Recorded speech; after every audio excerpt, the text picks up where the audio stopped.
आप सभी का वेलकम आज के इस इंफॉर्मेशन नाइट में। और आज हमारे साथ एक फ्रेश टॉपिक, गट हेल्थ क्यों मैटर करता है। जैसे हम में से बहुत लोगों के साथ ये बहुत बार होता रहेगा कि हम सोचते कुछ है और करते कुछ है। और जब हम सही डिसीजन नहीं ले पाते तो बहुत बार हमारी लाइफ है ना, सही ट्रैक पे नहीं चलती।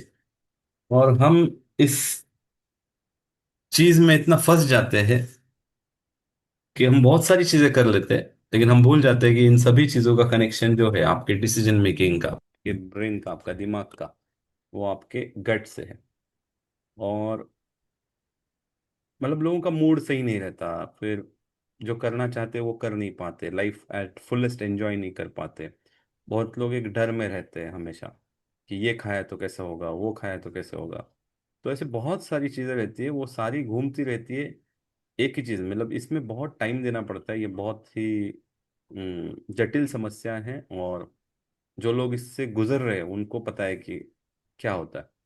अगर आपका गट अच्छा है ना तो आप मतलब बहुत लकी हो। और आज की डेट में ऐसी चीज़ें आ गई है हमारे खान पान में, जिसकी वजह से हम हमारे गट माइक्रोब्स को बहुत डिस्टर्ब करते हैं। तो आज हम इस फील्ड के जो एक्सपर्ट हैं, जिन्होंने अपने घर में इस चीज़ को सहा और उसी के ऊपर मतलब इंस्पायर होके उन्होंने उसमें एक बुक भी लिखी है। सी तो वो एक ऑथर है, she is from Delhi. And उन्होंने इसके ऊपर बुक लिखी है, उन्होंने इसमें कई लोगों को हेल्प की है। और हम दोनों साथ में हेल्दीफाई में एट अ सेम लेवल अच्छे से ग्रो कर रहे हैं। विथ हेल्दीफाई हम घर के खाने से लोगों को अपनी बीमारियों में से बाहर कैसे निकलना है वो सिखाते हैं। सो आप सब लोग पहले तो बताइए, एक्साइटेड हो आज के सेशन के लिए? कितने लोग सीखना चाहते हो गट हेल्थ के बारे में? जरा चैट बॉक्स में टाइप कीजिए फटाफट। If you are excited type E, और अपनी सिटी का नाम टाइप कीजिए साथ ही साथ, कहाँ से आप ज्वाइन किए हो। Type the name of your city. And yes, Kuljeet is excited.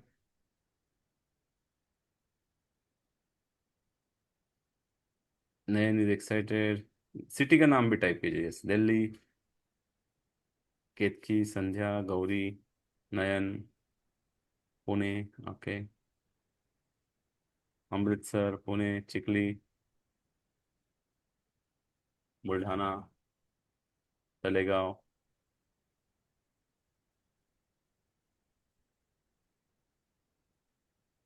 Yes, show some energy, show some participation. और कौन है यहाँ पे पहली बार आए, new new first time information net में आए हैं ऐसे भी? Yes, Santosh, Chinchwad, Rupali, Mumbai. Fantastic, fantastic, very good. चलो, तो ज़्यादा वक्त न लेते हुए मैं उनको बुलाऊंगा, क्योंकि उनका टॉपिक काफ़ी बड़ा है। और आपको एक ही कमिटमेंट देनी है कि आप पूरा सेशन सुनोगे, क्योंकि जब तक पूरा नहीं सुनोगे तो ये समझ में नहीं आएगा। और जैसे कि ये इन्फॉर्मेशन नाइट है, तो यहाँ पे आप एकदम रिलैक्स रहिए। यहाँ पे we are not going to like upsell करने वाले, कोई आपको एंड में बोलेंगे ये प्रोग्राम बाय करना है, वो प्रोग्राम बाय करना है, ऐसा वाला काम इन्फॉर्मेशन नाइट में हम नहीं करते। ये प्योरली इंफॉर्मेशन नाइट है, यहाँ पे आपको सीखने को भी मिलने वाला है। सो स्टे स्टिल एंड, क्योंकि आप आधी अधूरी बात सुनोगे तो कुछ तो आधा अधूरा करोगे। वैसे ही ये टॉपिक इतना ये है कि इसमें लोगों का सच में दिमाग काम नहीं करता है जब पेट सही नहीं रहता है। हम्म? तो हम, और थैंक यू जिन्होंने वीडियो ऑन किया है, रेनू, विद्या, अविनाश जी, Anand ji, thank you so much. तो स्पीकर को भी अच्छा लगता है, कुछ लोगों के चेहरे अगर ऑन हो तो उसका भी एक मोटिवेशन बढ़ जाता है सेशन लेने का। So yes, Neha, now it's your turn. You can unmute yourself and start.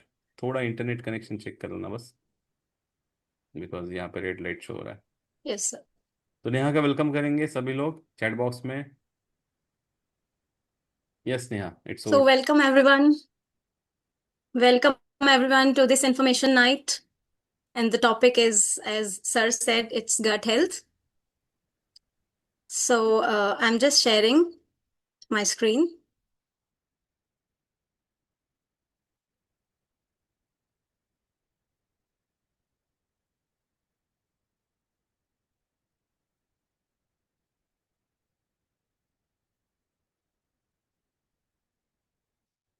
I hope it's visible.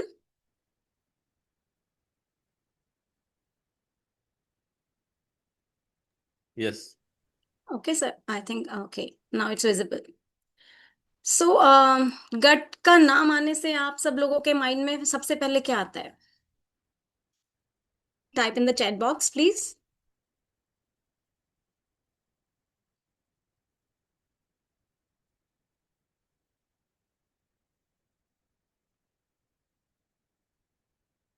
Sir, are you able to see the chat?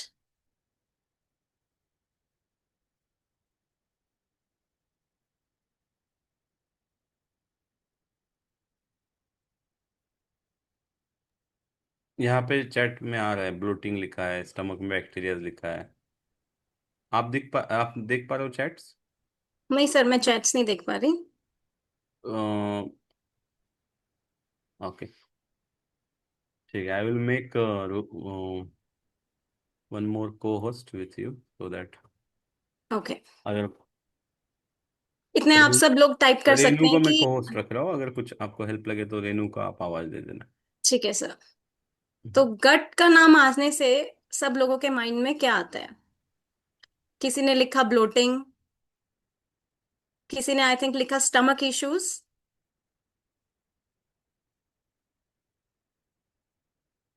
Right? तो गट सिर्फ एक डाइजेशन प्रॉब्लम नहीं है। So most people think the gut's job is only to digest food. गट का सिर्फ काम क्या है? एक फूड को डाइजेस्ट करना। लेकिन ऐसा बिल्कुल नहीं है। It digests your entire life.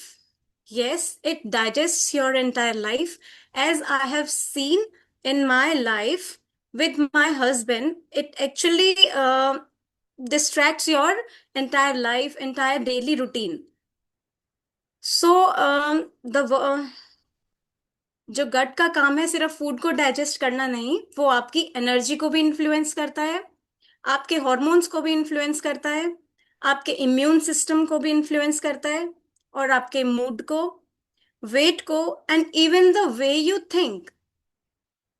सिर्फ गट डाइजेशन के अलावा इतने सारे काम करता है, लाइक आपकी एनर्जी उस पर डिपेंड करती है। लाइक खाना जो खाया है आपने वो कैसे डाइजेस्ट होगा, उसके बाद उसका एब्जॉर्प्शन कैसे होगा, उसका यूटिलाइजेशन कैसे होगा, और उसके ऊपर आपके डिपेंड करता है आपका मूड और how the way you think. So आपकी बॉडी सिर्फ वो नहीं है जो आप खा रहे हैं। एम आई राइट और no? Please type in the chat box. जो आप खा रहे हैं वही आपकी बॉडी है। Renu, please help me in reading the chat box. सब लोग क्या लिख रहे हैं? Okay, no. Kulji say no. Okay. Gauri say no. Okay. No. Rupali Nayan. No. Everyone, mostly people say no. Okay. So जो आप खा रहे हैं सिर्फ वो आपकी बॉडी नहीं है। जो आपने खाया, खाने के बाद बॉडी ने उसको कैसे डाइजेस्ट किया, उसको कैसे यूटिलाइज किया, और बॉडी में एब्जॉर्प्शन कैसे हुआ, ये उस चीज सारी चीजों को मिला के आपकी बॉडी बनती है। सिर्फ हमने खाना खाया और हम सोच रहे हैं कि हमने अच्छा खाना खा लिया, फिर भी हम मतलब हेल्दी क्यों नहीं है, क्यों हमें ब्लोटिंग हो रही है, क्यों हमें एसिडिटी हो रही है। तो ये हमारा गट डिसाइड करेगा कि जो हमने खाया है वो डाइजेस्ट कैसे हो रहा है, एब्जॉर्प्शन कैसी है, और उसका यूटिलाइजेशन कैसा है। तो मोस्टली पीपल क्या सोचते हैं कि हम खाना तो अच्छा खा रहे हैं, लेकिन फिर भी हम टायर्ड, ब्लोटेड और इन्फ्लेम्ड क्यों हैं। कई लोग तो ऐसे कहते हैं ना कि हम तो बाहर का भी नहीं खाते, फिर भी हमें मतलब ब्लोटिंग क्यों है, टायर्डनेस क्यों है। यहाँ पे हैं कोई ऐसे लोग जो बिल्कुल क्लीन ईटिंग करते हैं उसके बावजूद भी वो टायर्ड, ब्लोटेड और इन्फ्लेम्ड फील करते हैं? Please write in the chat box. घर का हेल्दी खाना खाते हुए भी लोग ब्लोटेड, टायर्ड और इन्फ्लेम्ड फील Yes. करते हैं? Nayan say yes. Okay. So today in this session, we'll know what is the reason behind it.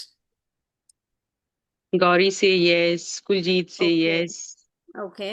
And so I was हम सब ये जानते हैं कि अच्छा खाना चाहिए, घर का खाना चाहिए। ये सब खाते हुए भी अगर हम इन्फ्लेम्ड हैं, ब्लोटेड फील कर रहे हैं, एसिडिक फील कर रहे हैं, तो इसका मतलब प्रॉब्लम तो कहीं है। So what is the real question?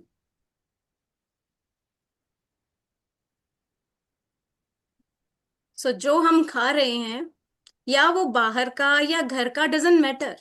Matter क्या करता है कि जो हम खा रहे हैं, गट उस खाने के साथ कर क्या रहा है, कैसे उसको यूटिलाइज कर रहा है, कैसे उसकी एब्जॉर्प्शन हो रही है। उसके बाद ही वो डिसाइड होता है कि वो फूड हमें दे क्या रहा है। एसिडिटी दे रहा है, ब्लोटिंग दे रहा है, या इजीनेस दे रहा है, या अनइजीनेस दे रहा है। So I am going to the next slide, like we are Mhm. on the next slide. Okay, type in the chat box. आप लोग इनमें से कौन सी प्रॉब्लम्स को फील करते हैं at least once a week? Bloating after meals, acidity और reflux, low energy specially after lunch. Lunch करने का फायदा ही क्या हुआ अगर खाने के बाद भी अगर एनर्जी लो है तो? शुगर और कार्ब्स क्रेविंग, ब्रेन फॉग और लो फोकस। मीन्स कि खाना खा लिया लेकिन ना बॉडी में एनर्जी है, ना ब्रेन फोकस्ड है, कोई भी आप काम कर रहे हैं कंफ्यूजन है, प्रॉपर क्लैरिटी नहीं है, फोकस्ड नहीं है, मन नहीं लग रहा है किसी काम में, that is brain fog and low focus. Disturbed और पुअर स्लीप। इन सब में से, इन सब फैक्टर्स में से आप सब क्या क्या फील करते हैं? Please write in the chat box. At least once a week, if you feel these symptoms. Low Then, energy, acidity, okay, and acidity. okay,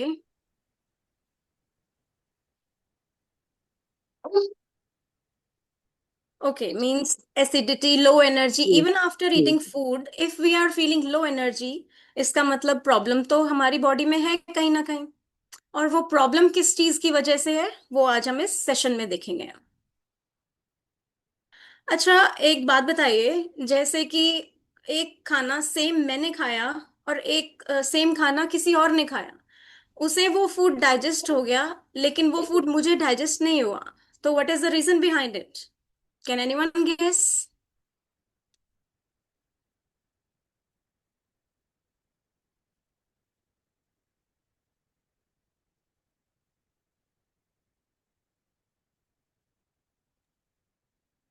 anyone is writing in the chat box? Renu, can anyone Kuljeet guess? से अभी एक answer आया है, poor sleep poor sleep. Okay, and means poor not sleep की वजह से not good digestion. Not good digestion. Okay,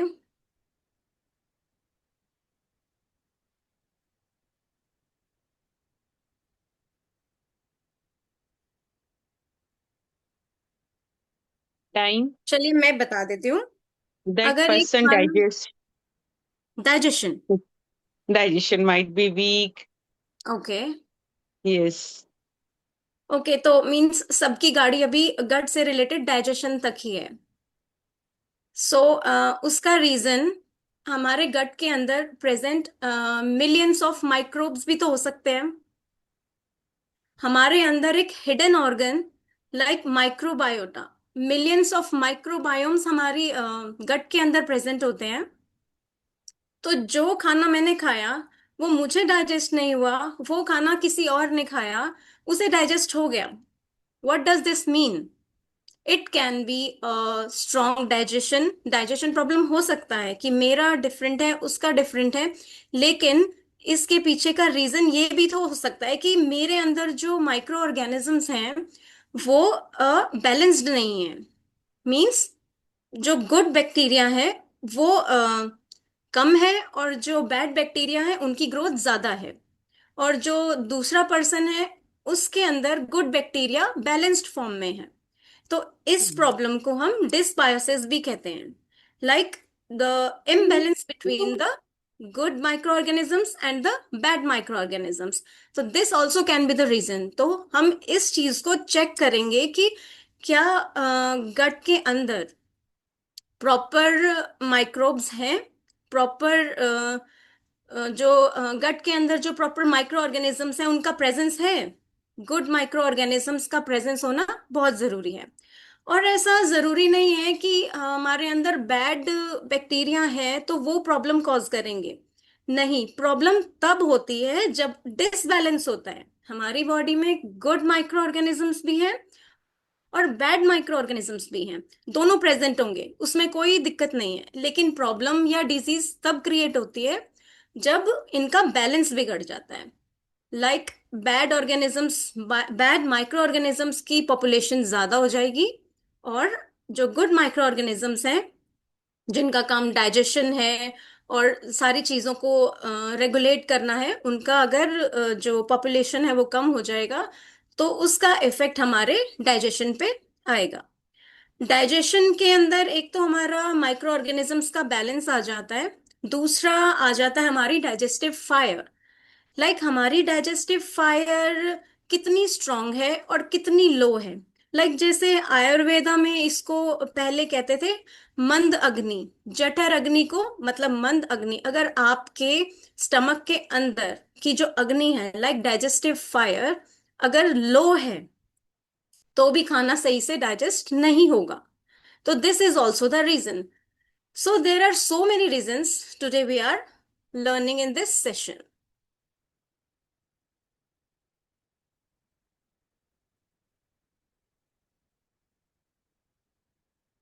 ये भी जानना जरूरी है कि जब आप खाना खाते हैं तो उसके बाद उस खाने के साथ होता क्या है, वो खाना कहाँ जाता है, कैसे अंदर क्या चीज होती है, वो चीज हम नेक्स्ट इस स्लाइड में हम देखते हैं।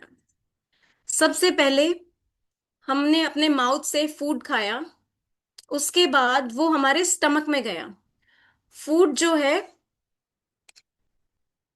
चर्न हुआ, मींस डाइजेस्ट हुआ, छोटे छोटे पीसेस में हमारे माउथ में, हमारे टीथ में हुआ, छोटे छोटे बाइट्स, उसके छोटे छोटे पीसेस हुए, वो हमारे स्टमक में गया।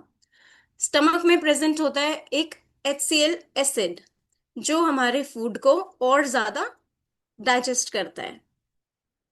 नेक्स्ट हमारा फूड जाता है स्मॉल इंटेस्टाइन के अंदर। स्मॉल इंटेस्टाइन का काम है जो भी न्यूट्रिएंट्स हमारे फूड से डाइजेस्ट हुए हैं उनको एब्जॉर्ब करना।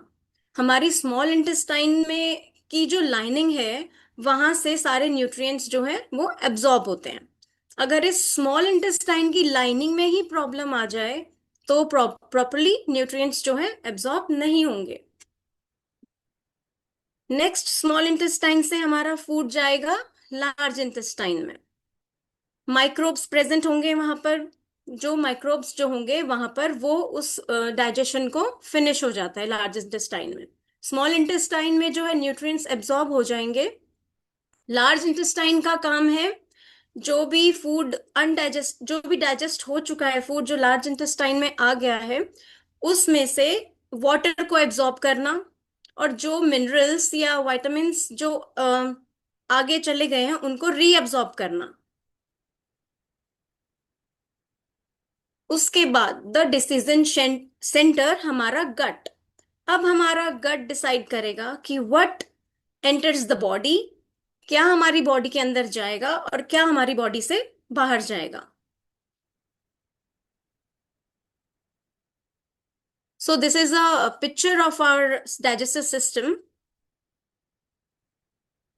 It's an example like हमने एप्पल खाया, हमारे माउथ में सलाइवरी ग्लैंड्स होते हैं जो कि सलाइवा रिलीज करते हैं। उस सलाइवा में एंजाइम्स होते हैं बहुत सारे जो कि हमारे फूड को केमिकली ब्रेक डाउन करते हैं, डाइजेस्ट करते हैं हमारे खाने को। कार्बोहाइड्रेट्स का डाइजेशन हमारे माउथ से ही स्टार्ट हो जाता है। टंग का क्या काम है? टंग उस फूड को हमारे सलाइवा के साथ मिक्स करता है। उसके बाद जो टीथ हैं और जो हमारे जॉज हैं उसको छोटे छोटे पीसेस में डिवाइड करता है। देन आप जो ये ऑरेंज कलर की फूड पाइप देख रहे हैं, यहाँ पे मसल कॉन्ट्रैक्शन होता है। यहाँ पे मसल कॉन्ट्रैक्शन होगा। जो ये ऑरेंज कलर की पाइप है, दिस इज इसोफेगस, इसको हम फूड पाइप भी कहते हैं। तो यहाँ पर मसल कॉन्ट्रैक्शंस होंगी, जिसको कहते हैं पेरिस्टालिसिस मूवमेंट। जो खाना हमने खाया है वो नीचे जाएगा, एक कॉन्ट्रैक्शन होता है, एक मूवमेंट होता है हमारे फूड पाइप में, जिसके थ्रू वो नीचे जाएगा, हमारे स्टमक में नीचे जाएगा।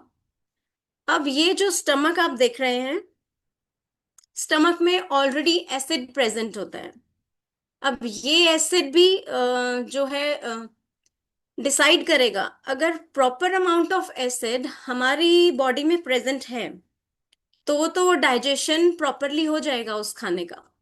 अगर ये एसिड भी हमारे अंदर कम है, जिसे कहते हैं HCl, हाइड्रोक्लोरिक एसिड, अगर ये हमारे स्टमक में कम है तो भी हमारा खाना प्रॉपरली डाइजेस्ट नहीं होगा इस पार्ट में।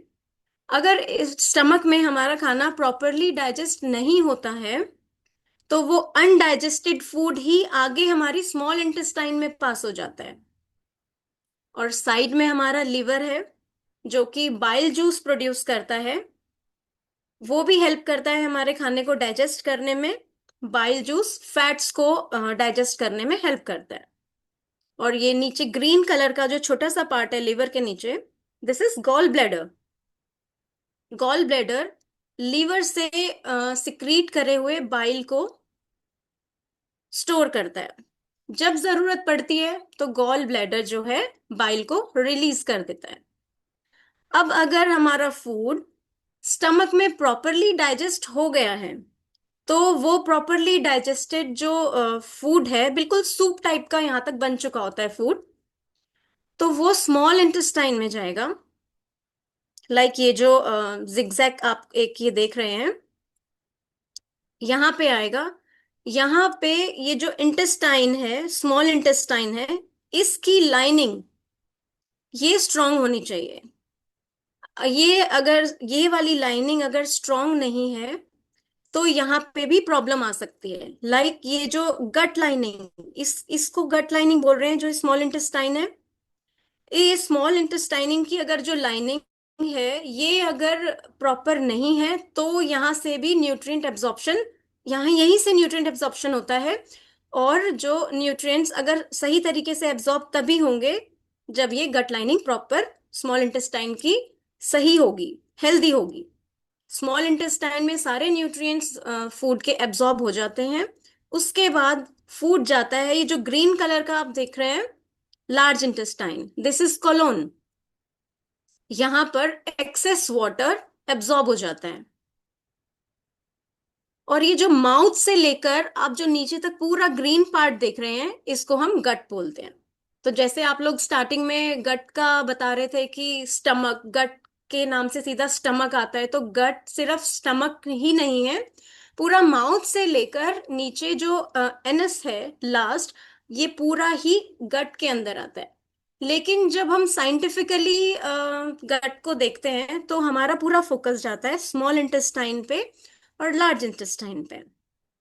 लास्ट में जो रेक्टम वाला पार्ट है, ये सारे वेस्ट को बाहर निकाल देता है, एक थोड़ा सा हार्ड स्टूल के फॉर्म में बाहर निकाल देता है। कोलोन का काम ही है जो भी एक्सेस वाटर है उसको एब्जॉर्ब करना।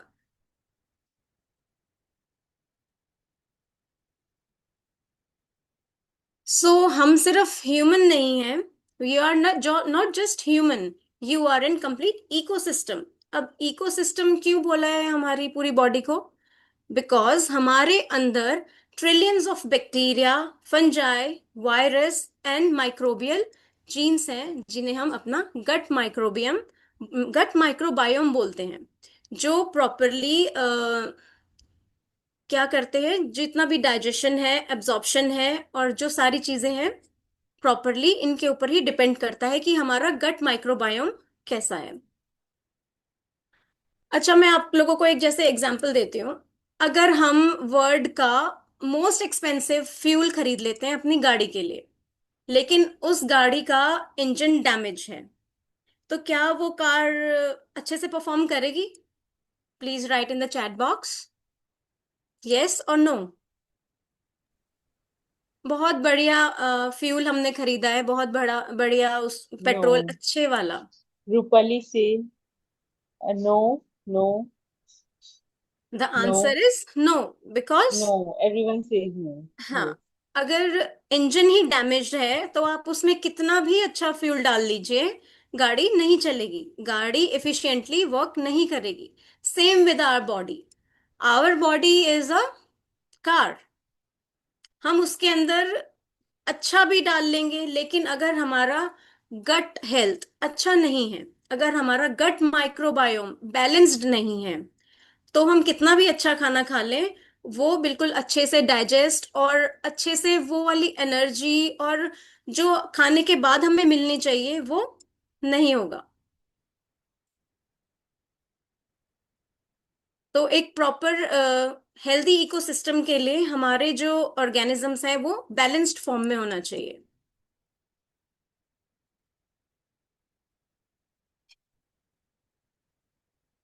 So this is a picture of a left hand side is the picture of a healthy gut and on the right side it's unhealthy gut.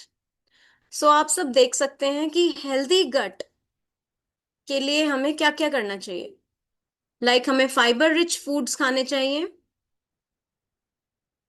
और ये बाइफाइडो बैक्टीरियम और लैक्टोबैसिलस जो bacterium है, these are the good bacterias, जिसकी वजह से हमारी immunity strong होगी, हमारा डाइजेशन गुड होगा। On the right side this is the unhealthy gut, जो कैसे हुआ है, प्रोसेस्ड फूड खाकर, ज्यादा शुगरी फूड खाकर, उसकी वजह से क्या हुआ, डिसबायोसिस हुआ। ये जो स्टार शेप का माइक्रो ऑर्गेनिज्म जो बनाया हुआ है, मींस ये हमारी बॉडी में नहीं होना चाहिए। This is a bad microbe. Clostridium हो गया, ई कोलाई हो गया।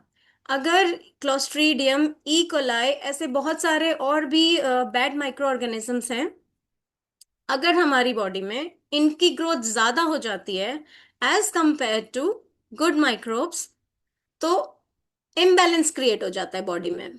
गट के अंदर एक इम्बैलेंस क्रिएट हो जाएगा, जिसको हम बोलते हैं डिसबायोसिस, जिसकी वजह से क्या होगा, पुअर डाइजेशन होगा, बॉडी के अंदर इन्फ्लेमेशन होगी। इम्यून सिस्टम के नाम से मैं आपको एक चीज बताती हूँ। हमारा जो स्मॉल इंटेस्टाइन है, जो पार्ट मैंने आपको पीछे दिखाया था स्मॉल इंटेस्टाइन का, उसके अंदर GALT नाम के टिश्यूज होते हैं, गट एसोसिएटेड लिम्फोइड टिश्यूज। वो हमारी पूरी बॉडी का लार्जेस्ट इम्यून सिस्टम कैरी करता है।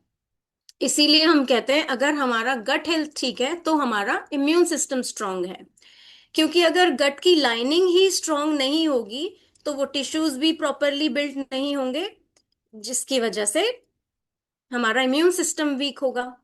और अगर इम्यून सिस्टम हमारा वीक है तो जो भी इन्फेक्शंस हमारे एनवायरनमेंट से या फिर फूड के थ्रू जो भी bad organisms, bad micro organism हमारे अंदर जाएंगे, तो बॉडी उसके उससे फाइट नहीं कर पाएगी। तो हमारी बॉडी का इम्यून सिस्टम स्ट्रांग होना भी बहुत जरूरी है।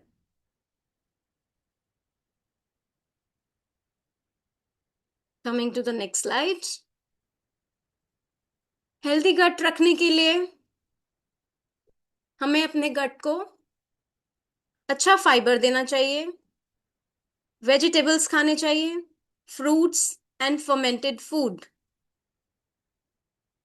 बैलेंस्ड बैक्टीरिया मींस डाइवर्सिटी होनी चाहिए। जैसे हम जो फूड खा रहे हैं, अगर हम सेम ही टाइप का फूड खाए जा रहे हैं, रोटी चावल रोटी चावल, अगर हम सिर्फ यही means limited type of food अगर हम ले रहे हैं, तो उसकी वजह से भी जो हमारे अंदर का माइक्रो ऑर्गेनिजम्स है वो लिमिटेड रह जाते हैं। इंडिया में डिफरेंट स्टेट्स हैं, तो जब हम देखेंगे तो ईस्टर्न साइड के लोगों का जो माइक्रोबायोम है वो हमें डिफरेंट मिलेगा, साउथ का डिफरेंट मिलेगा, नॉर्थ का डिफरेंट मिलेगा।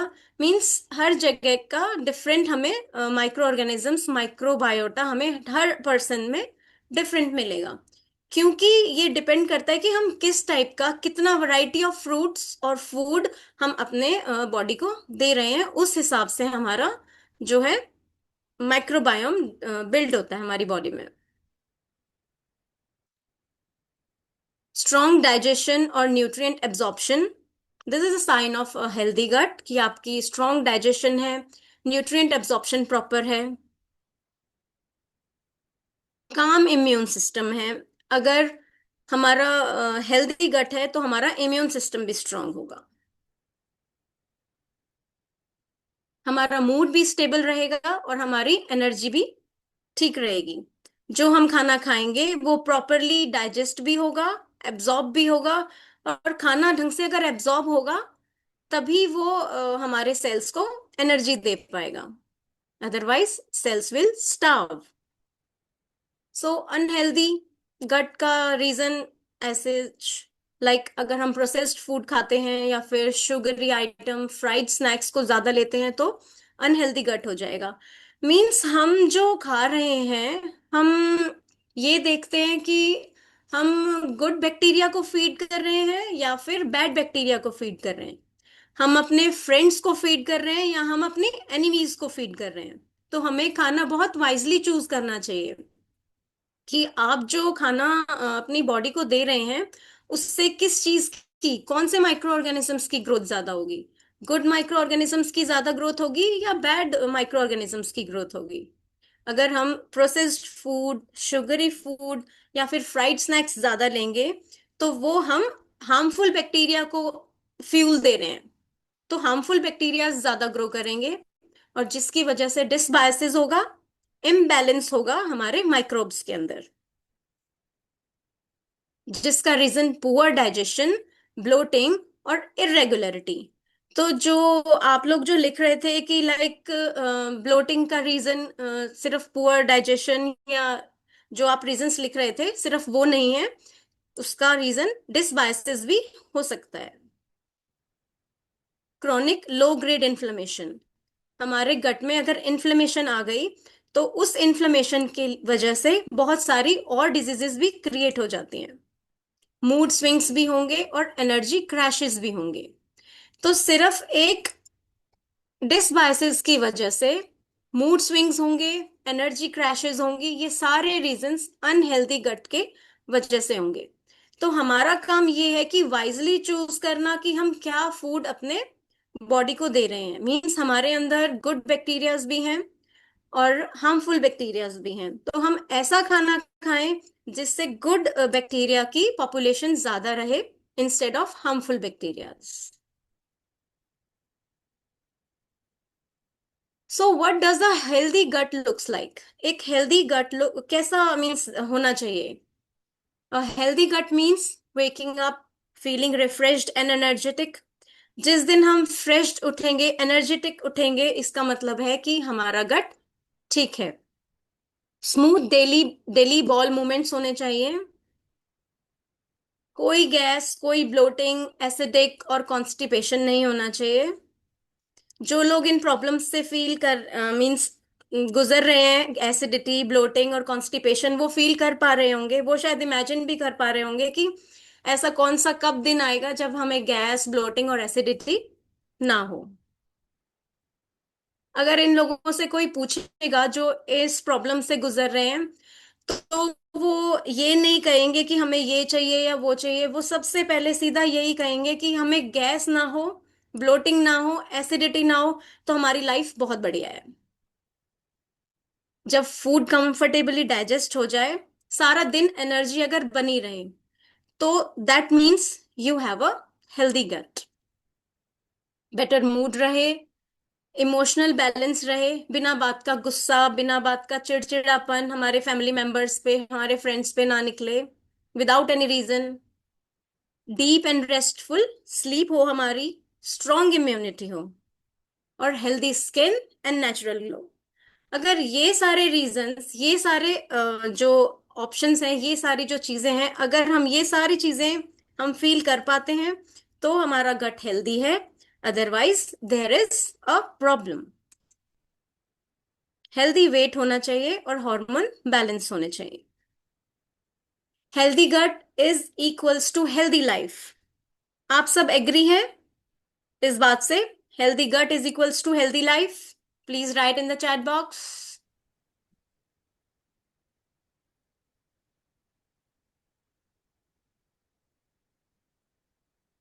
Yes, everyone says yes. Yes, जो लोग इस प्रॉब्लम से गौरी, स्मिता, सुनीता जी, तो जो सिंधु, लोग ये स्वाति। चीजों को फील करते हैं, गैस, एसिडिटी, कॉन्स्टिपेशन, अगर वो किसी दिन मॉर्निंग में उठें और उन्हें गैस ना हो, ब्लोटिंग ना हो, तो वो उनकी लाइफ का सबसे अच्छा दिन होता है।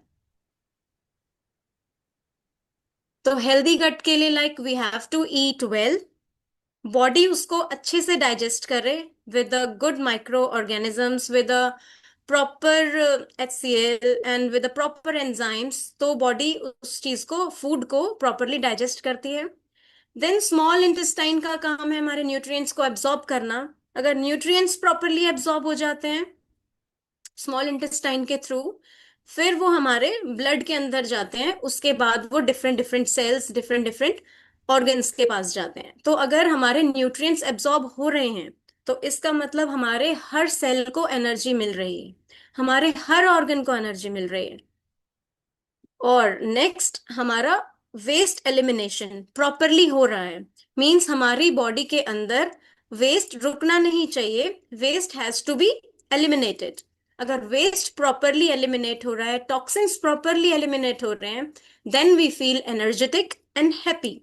लाइक हमारे घरों में अगर हम एक दिन सफाई ना करें, 2 दिन सफाई ना करें, तो हमारा घर कैसा दिखेगा? सेम वाइज हमारी बॉडी के अंदर अगर टॉक्सिन्स रिमूव नहीं होंगे, तो टॉक्सिन्स का बिल्डअप होगा, और वो टॉक्सिन्स जो बने हैं, हमें नहीं पता कि वो कौन से ऑर्गन को जाके हार्म करेंगे। टॉक्सिन्स तो बिल्ड हो गए हैं, लेकिन वो किसी भी ऑर्गन को जाकर हार्म कर सकते हैं। टॉक्सिन का बिल्डअप नहीं होना चाहिए, that has to be eliminated daily. Like now time for quick check ins. So किस किसने आज फर्मेंटेड फूड लिया, like curd, pickle, idli, dosa, इनमें से fermented food? Please write in the chat box. Like fermented food का बेनिफिट क्या है, मैंने तो फर्मेंटेड लिया है। फूड? कुलजीत जी ने लिया है, गौरी, केतकी, अविनाश जी। ओके, तो फर्मेंटेड फूड का बेनिफिट क्या है, ये हमारे गट को गुड अच्छा, माइक्रो ऑर्गेनिजम्स प्रोवाइड करते हैं। तो मेन हमारा फोकस होना चाहिए कि ऐसे फूड खाएं जिससे हमारे अंदर के गुड माइक्रो ऑर्गेनिजम्स को फ्यूल मिले। गुड माइक्रो ऑर्गेनिजम्स मल्टीप्लाई करने चाहिए, ना कि बैड माइक्रो ऑर्गेनिजम्स। और किसने आज फ्रूट या वेजिटेबल नहीं खाया? प्लीज आप लोग भी लिख दीजिए जिन्होंने नहीं खाया। खाया है मैंने तो लिया।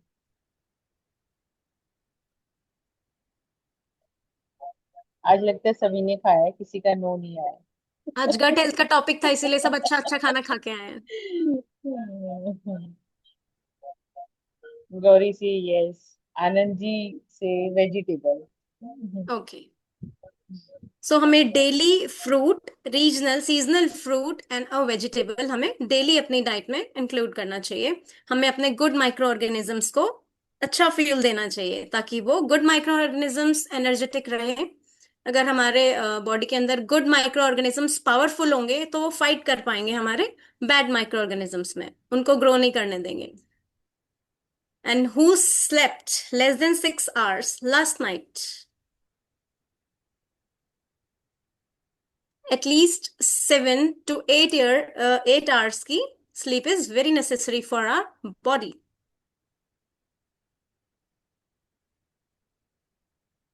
क्योंकि जब हम सो जाते हैं तो हमारी बॉडी रिकवरी मोड में जाती है, तो sleep is very Gauri, necessary. Yes, Gauri से मी, स्मिता से मी, इन्होंने यस बोला है। Okay, and my self also, Nayan.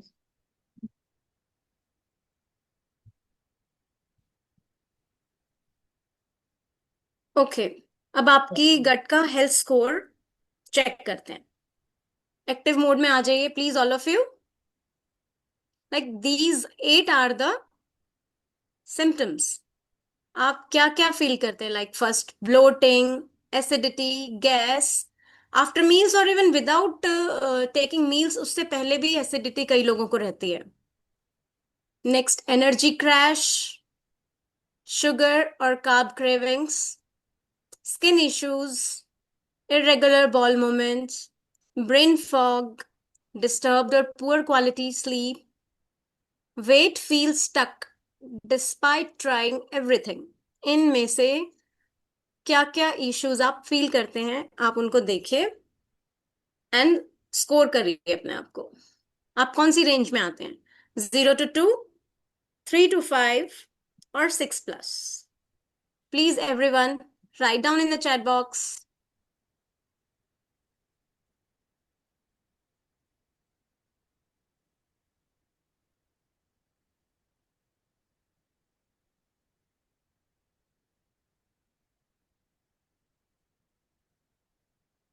0 to 2 वाले कितने लोग हैं?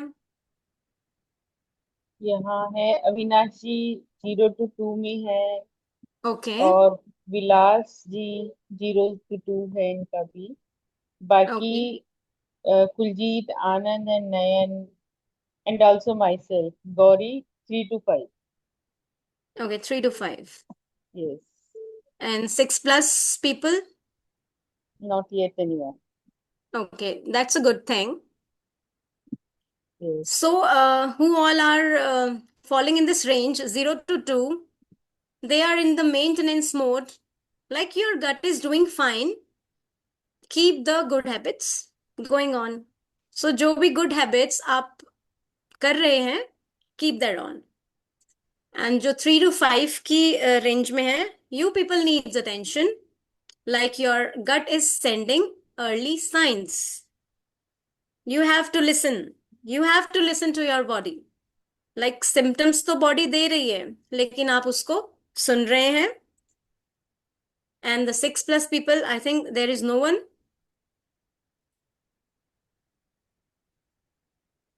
That's all. अभी आया रूपाली जी का 0 to 2। अदिति जी से मी, अब मी का नहीं समझ आ रहा इनका 0 to 2 है या 3 to 5 है। Okay. That's all. तो जो भी बॉडी इन ये जो 8 पॉइंट्स मैंने शो करे हैं, जो भी ये जो बॉडी शो करती है, ये सारे सिम्टम्स हैं। बॉडी इनके थ्रू हमसे बात करती है, हमें बोलती है कि there is something wrong in the body. जैसे कह देते हैं कि गैस है, एसिडिटी, अरे ये तो सबको ही है, कॉमन है। बट जो चीजें कॉमन है वो नॉर्मल तो नहीं है। हमारी बॉडी हमें सिम्टम्स शो करती है, हमारे लिए वर्क करती है, हमारे अगेंस्ट वर्क नहीं करती। ये पहले से ही ये सारे सिम्टम्स अगर बॉडी शो करती है तो हमें इसी टाइम पर ही एक्शन ले लेना चाहिए। ये छोटे छोटे सिम्टम्स होते हैं, यही सिम्टम्स आगे जाकर क्रॉनिक डिजीजेस का रूप ले लेते हैं, जो मुश्किल हो जाता है हैंडल करना। ये 8 पॉइंट्स हैं, ये वाली प्रॉब्लम्स को हम मैनेज कर लेते हैं, लेकिन अगर इनकी वजह से आगे क्रॉनिक डिजीज हो जाती है तो वो थोड़ा सा मैनेज करना डिफिकल्ट हो जाता है।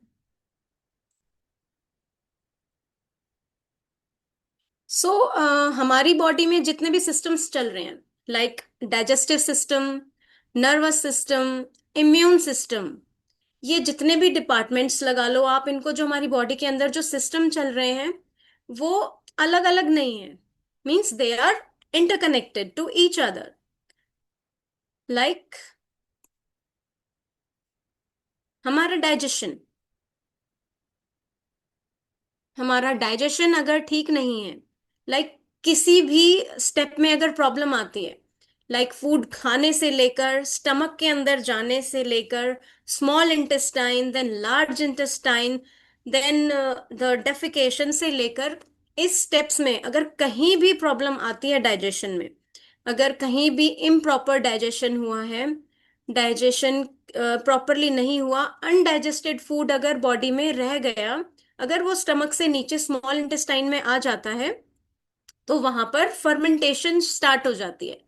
लाइक जो माइक्रो ऑर्गेनिजम्स हमारी बॉडी के अंदर हैं, वो उसको फर्मेंट करना शुरू कर देते हैं, और उस फर्मेंटेशन की वजह से गैस, ब्लोटिंग और एसिडिटी जैसी प्रॉब्लम्स आपको आ सकती हैं।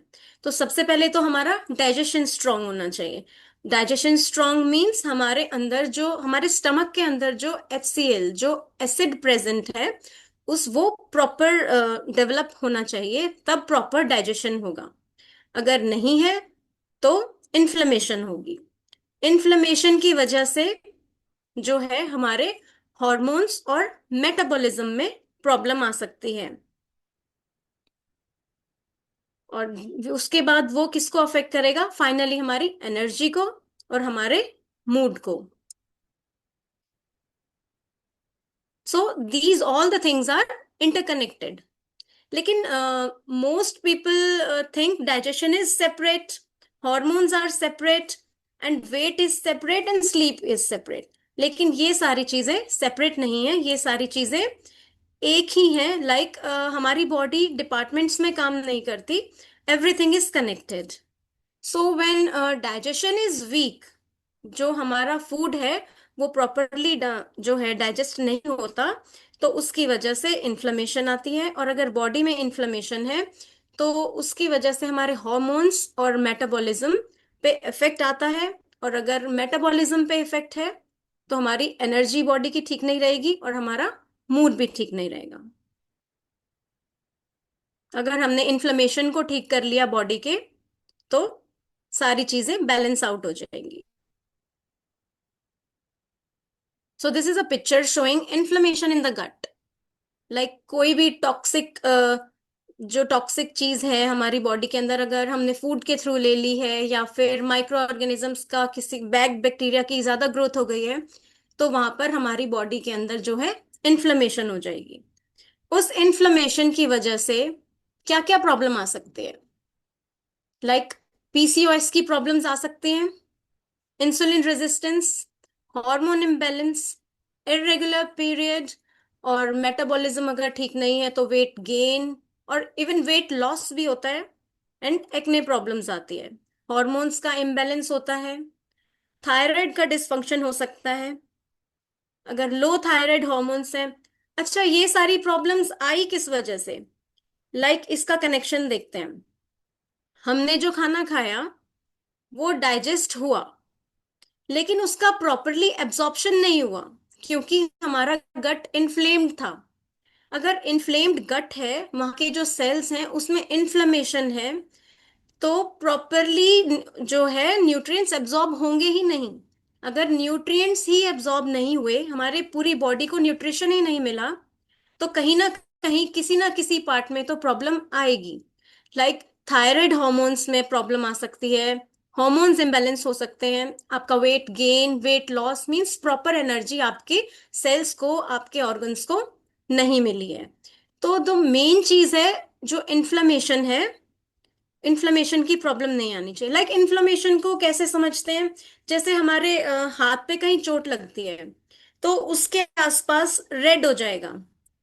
कहीं कट लगता है अगर हमारे हैंड पे, तो उसके आसपास रेडनेस आ जाती है, तो वो रेडनेस, उसको हम इन्फ्लेमेशन कह सकते हैं। वो इन्फ्लेमेशन हमें बाहर दिख रही है, लेकिन अंदर गट की इन्फ्लेमेशन हमें नहीं दिखती है, लेकिन वो सिम्टम्स शो करती है in the form of insulin resistance, hormone imbalance, irregular periods, weight gain, weight loss, thyroid hormones का प्रॉब्लम, फटीग, और कोल्ड एंड स्लगिश मेटाबॉलिज्म। अगर हमें थायराइड की प्रॉब्लम है तो हमारा जो मेटाबॉलिज्म है वो भी स्लगिश हो जाता है, या फिर और प्रॉब्लम्स आ जाती हैं। तो इसीलिए अगर हमारा गट हील्ड है, हमारे हार्मोन्स अगर बैलेंस्ड हैं, तो ही हमारी बॉडी प्रॉपरली वर्क करती है। और उसके लिए हमें हेल्दी डाइट लेनी चाहिए, प्रोबायोटिक्स लेनी चाहिए अगर हमें जरूरत पड़ती है तो। अगर हमारा गट माइक्रोबायोम में इम्बैलेंस है तो हमें प्रोबायोटिक्स का हेल्प लेना पड़ेगा। And stress reduction, yes, stress reduction, हमारा जो स्ट्रेस है डायरेक्टली हमारे गट को हार्म करता है, इसको हम अभी आगे देखेंगे। और junk food, less intake of junk food.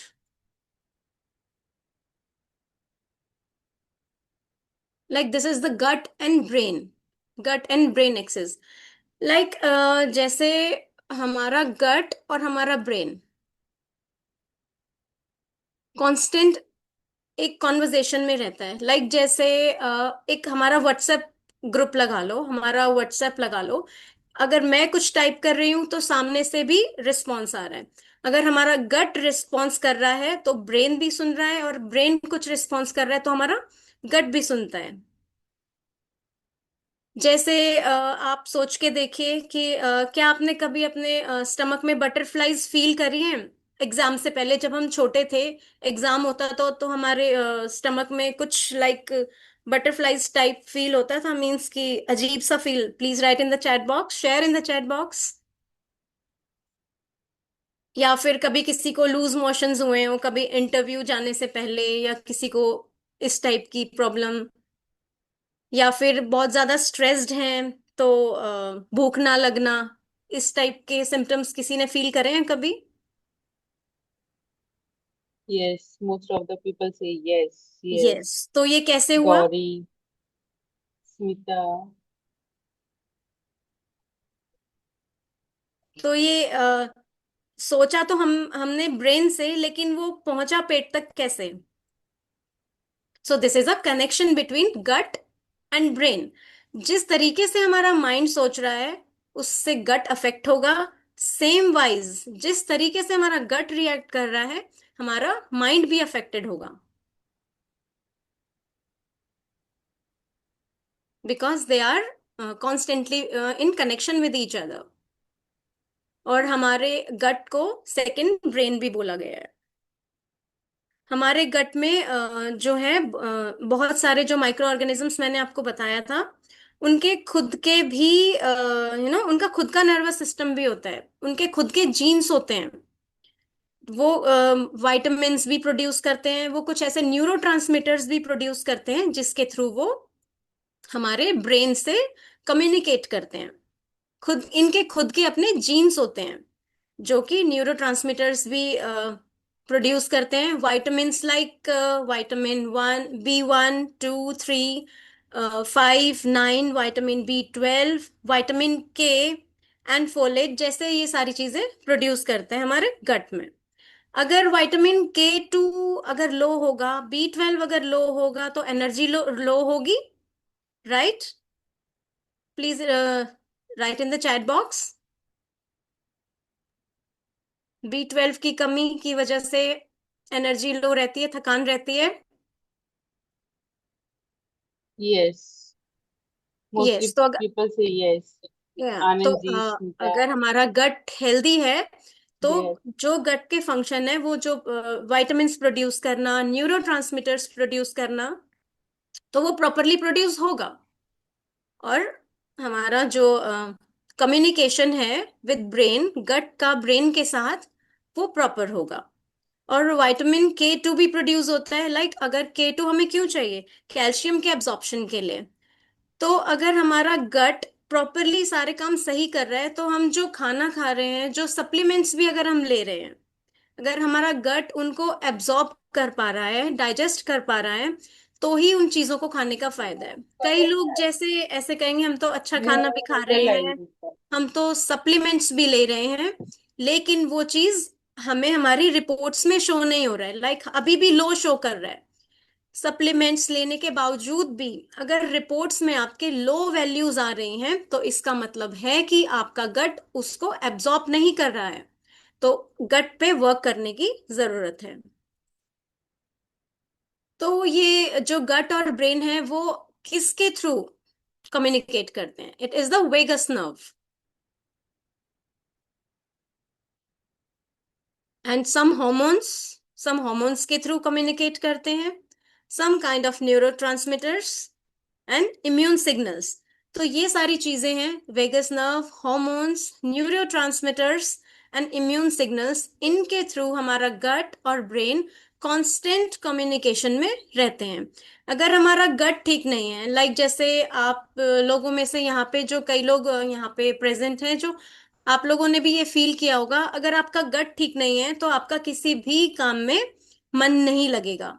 आपका दिमाग हमेशा आपके पेट में ही लगा रहेगा कि आज एसिडिटी है, आज गैस है, आज ब्लोटिंग है। आप किसी चीज को एंजॉय नहीं कर पाओगे अगर आपको ये सारी प्रॉब्लम्स हैं तो।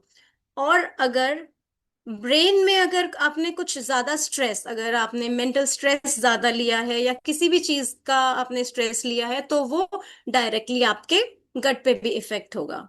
जैसे मैंने बताया कि इंटरव्यू में जाने से पहले कई लोगों को लूज मोशन भी फील होता है, तो वो सिर्फ गट और ब्रेन का कनेक्शन ही है। थोड़ी सी एंजाइटी टाइप जो अगर फील करता है आदमी, कोई पर्सन, तो वो उसको लूज मोशन भी फील हो सकता है। So your gut does not just digest food, it talks to your hormones, your brain, and your energy. You all agree? Please write in the chat box.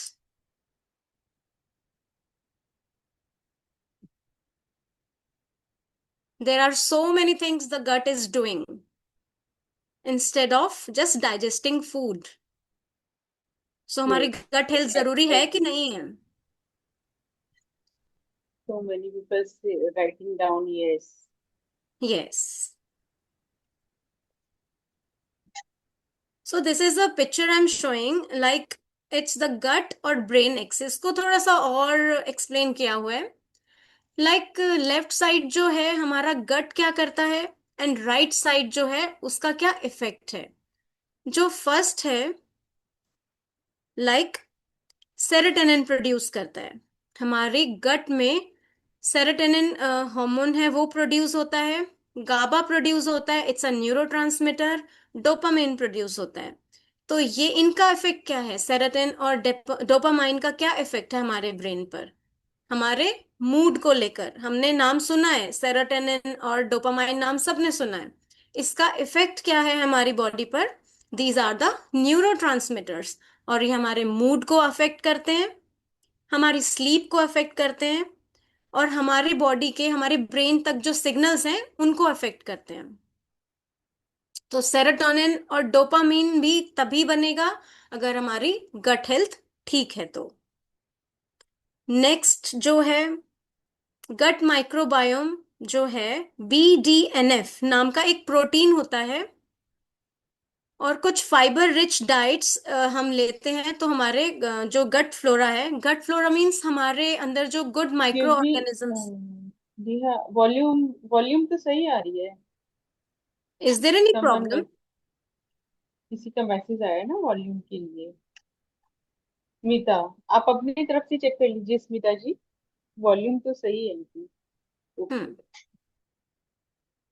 Okay, तो कुछ ऐसे proteins भी हमारा जो गट है वो प्रोड्यूस करता है, जो असेंशियल है हमारी मेमोरी हेल्थ के लिए, हमारी लर्निंग के लिए, और हमारी लॉन्ग टर्म ब्रेन हेल्थ के लिए। हमारे जो ब्रेन में जो सेल्स होते हैं उनको ग्रो करने में, उनको सरवाइव करने में भी हमारी बॉडी, हमारे गट ऐसे न्यूरोट्रांसमीटर्स एंड ऐसे विटामिन्स और प्रोटीन्स को जो है प्रोड्यूस करता है, जिसकी वजह से हमारा ब्रेन जो है गुड ग्रो करता है, हेल्प करता है ब्रेन सेल्स को ग्रो करने में। और नेक्स्ट में मैंने डिस्क्राइब किया है, healthy gut microbiome keeps the balance. When dysbiosis occurs, it can lead to the release of pro-inflammatory cytokinins. Now, cytokinins क्या होते हैं? जब हमारी बॉडी में इम्यून सिस्टम एक्टिव होता है तो हमारी बॉडी कुछ साइटोकाइनेंस रिलीज करते हैं। बॉडी जो है फाइट मोड में आ जाती है, तो साइटोकाइंस रिलीज करते हैं, जिसकी वजह से प्रो इन्फ्लेमेटरी साइटोकाइंस हमारे ब्रेन तक पहुंच जाते हैं, और उसकी वजह से क्या होता है, risk of cognitive decline. Means cognitive जो हमारी पावर है माइंड की, ब्रेन की, उसमें प्रॉब्लम आ जाती है, जिसकी वजह से एल्जाइमर्स जो डिजीज है उस वो होती हैं। तो मींस गट ने सिर्फ यहाँ पर डाइजेशन का सिस्टम ना शो कर कर ब्रेन की प्रॉब्लम्स को भी मींस इम्पैक्ट किया है। अगर प्रॉपरली हमारी बॉडी के अंदर इम्यून सिस्टम काम नहीं करता है, अगर इन्फ्लेमेशन है हमारी बॉडी में, तो उसकी वजह से जो हमारा इम्यून सिस्टम एक्टिव हुआ है, उसने जो साइटोकाइनेंस, और भी साइटोकाइनेंस के अलावा और भी ऐसे जो है इन्फ्लेमेटरी जो केमिकल्स को रिलीज करते हैं जो सीधा हमारे मींस माइंड हेल्थ को हैम्पर करता है। तो उसकी वजह से आजकल बहुत सारी माइंड डिजीजेस देखने को मिलती हैं। तो उसका कनेक्शन भी हमारी गट से है। अगर हम गट को प्रॉपर न्यूट्रिशन देंगे तो हम हमारे माइंड को भी हेल्दी रखेंगे, जिसकी वजह से हम बच सकते हैं माइंड प्रॉब्लम्स की वजह से भी। Next, the gut is responsible for breaking down of food. हमारा गट जो है ब्रेक डाउन करता है, जैसे कि हमने पहले भी देखा था, लाइक माइक्रो न्यूट्रिएंट्स में, छोटे छोटे माइक्रो न्यूट्रिएंट्स में ब्रेक करता है, जिसमें वाइटामिन्स लाइक B12, फोलेट और मिनरल्स लाइक मैग्नीशियम भी होते हैं। तो ये क्या करते हैं, ये भी हमारे माइंड तक जाते हैं, जो कि बहुत नेसेसरी है हमारे न्यूरो सिंथेसिस के लिए। गुड न्यूरो सिंथेसिस होनी चाहिए, एनर्जी का मेटाबॉलिज्म होना चाहिए। तो उसके लिए भी सारे माइक्रोन्यूट्रिएंट्स का एब्जॉर्प्शन होना चाहिए। अगर हमारी बॉडी ने एब्जॉर्ब किया है तो ही तो वो हमारी माइंड तक जाएगा, right? So the gut microbiome plays regulatory role in the body's stress response. HPA axis, एक HPA axis है जिसके थ्रू हमारी बॉडी जो है हमारे माइंड के साथ कनेक्टेड है, स्ट्रेस से रिलेटेड। लाइक अगर हमारी बॉडी में कॉर्टिसोल लेवल ज्यादा है तो हमारे मूड अफेक्ट करते हैं उसकी वजह से, और and that buffers the brain against stress induced overactivity.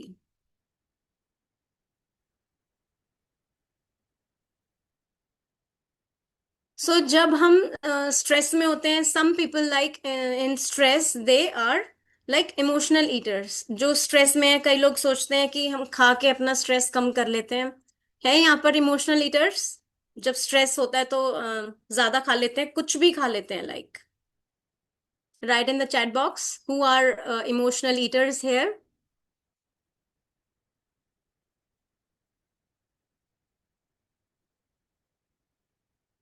Nita say no, she's not.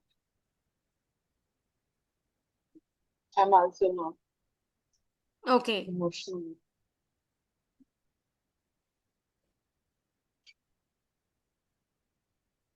So हमारे अंदर Only जो only Smita and I, we both are not emotional either. बाकी सब किसी का मैसेज।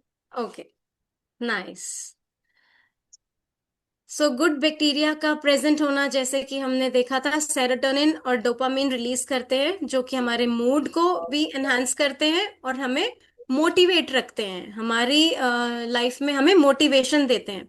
अगर ये हॉर्मोन्स कम होंगे हमारी बॉडी में, अगर सेरोटोनिन और डोपामिन की कमी होगी, तो मीन्स लोगों को ऐसा भी फील होता है कि लेस मोटिवेटेड, किसी काम को करने में मन ना लगना, मीन्स उन्हें ऐसा लगता है कि मैं कुछ काम नहीं करूंगा, मीन्स लाइक दैट। तो पुअर गट हेल्थ कंट्रीब्यूट कर सकती है एंजाइटी में, लो मोटिवेशन मीन्स किसी काम को करने का मन ना करना, लेस मोटिवेटेड रहना, poor sleep, brain fog, focus ना होना काम में, मूड स्विंग्स होना, मॉर्निंग में मूड कैसा है, शाम तक मूड आते आते कैसा हो गया, तो that also depends on your gut health. Stress sensitivity means थोड़े से भी स्ट्रेस से भी अगर कोई ज्यादा रिएक्ट करता है तो भी वो पुअर गट हेल्थ का रीजन हो सकता है। So directly an inflamed gut can create an inflamed mind. अगर गट ठीक नहीं है तो माइंड भी सही से वर्क नहीं करेगा। Like this is a picture I'm showing. This is your intestine, gut. Good bacteria अगर प्रोड्यूस होंगे तो सेरोटोनिन एंड डोपामाइन रिलीज होगा एंड मूड अच्छा रहेगा। सो ऐसा खाना खाइए जिससे गुड बैक्टीरिया ज्यादा ग्रो करें और हमारा सेरोटोनिन और डोपामिन अच्छे से रिलीज हो, मूड अच्छा रहे और हम अच्छी अच्छी मूड में रहें और अच्छी अच्छी चीजें रोज सीखें और अपनी बॉडी के लिए अच्छा करें। हम एक एग्जाम्पल से ले सकते हैं, like gut inflammation is like a smoke in a factory. Like अगर एक फैक्ट्री को हम लेते हैं एज एन एग्जाम्पल, हमारी फैक्ट्री है ये और हमारी बॉडी को मैंने कंपेयर करके आपको एक समझाने के लिए एक एग्जाम्पल दिया है। लाइक फैक्ट्री है, हमारी बॉडी को फैक्ट्री की तरह लीजिए, और पेनक्रियास के थ्रू मैं आपको समझाती हूँ। लाइक पेनक्रियास अगर एक मशीन है, अगर रोज फैक्ट्री में स्मोक रहेगा तो क्या वहां पे प्रॉपरली काम हो पाएगा? सेम लाइक अगर हमारी गट में डेली इन्फ्लेमेशन है, लॉन्ग टर्म इन्फ्लेमेशन अगर हमारी बॉडी में चलती हुई आ रही है, तो क्या हमारी बॉडी प्रॉपरली वर्क कर पाएगी? Right in the chat box, be active.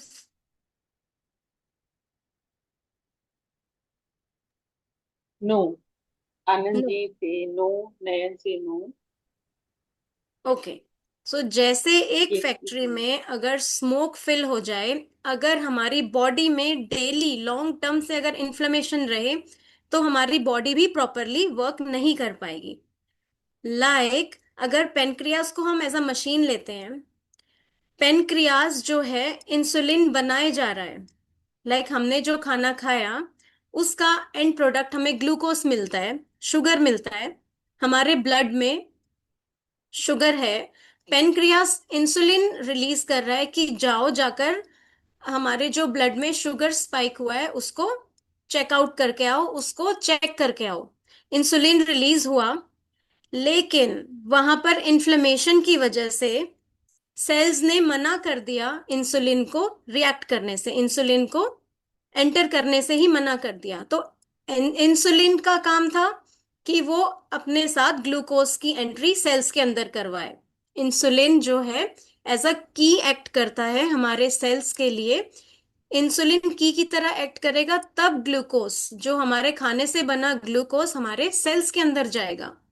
लेकिन सेल्स ने तो मना कर दिया इंसुलिन को एंटर करने से, तो ग्लूकोज भी हमारे सेल्स तक नहीं गया, तो यहाँ पे हमें एनर्जी नहीं मिली। लेकिन हमारे मशीन, हमारे पेनक्रियास को तो वर्क ज्यादा करना पड़ रहा है, क्योंकि हमारे ब्लड में स्टिल शुगर हाई है, क्योंकि सेल्स के अंदर तो होगा ही नहीं, वो तो ग्लूकोज तो हमारा उसके अंदर ही रह गया, ब्लड के अंदर। तो बॉडी को सिग्नल क्या जा रहा है पेनक्रियास के पास, और ज्यादा इंसुलिन प्रोड्यूस करो। सेल्स ने क्या सिग्नल भेजा पेनक्रियास को, और ज्यादा हार्ड वर्क करो और ज्यादा इंसुलिन बनाओ, क्योंकि बॉडी को एनर्जी नहीं मिल रही है, ग्लूकोज नहीं मिल रही है। क्यों नहीं मिल रही है? क्योंकि सेल्स ने मना कर दिया इंसुलिन को लेने से। तो this creates the insulin resistance, means cells insulin को रेजिस्ट कर रहा है। लेकिन इसकी वजह से जो है पेनक्रियास इंसुलिन बना बनाकर एग्जॉस्ट हो जाता है। अब या तो वो इंसुलिन ही बनाना बंद कर देगा, या फिर ओवरवर्क कर कर कर पेनक्रियास में प्रॉब्लम आएगी। तो इन्फ्लेमेशन ने क्या किया, इंसुलिन रेजिस्टेंस भी क्रिएट करा, जिसकी वजह से टाइप 2 डायबिटीज बनी।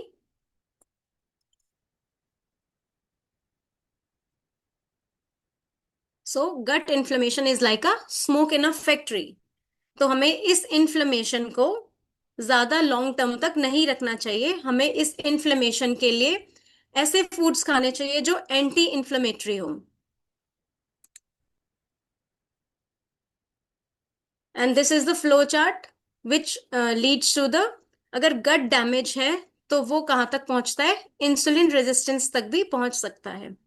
लाइक हमारा अगर गट ही डैमेज है, किसकी वजह से? प्रोसेस्ड फूड की वजह से, स्ट्रेस, पुअर स्लीप या अल्कोहल, ये वो फैक्टर्स हैं जिसकी वजह से गट डैमेज होती है।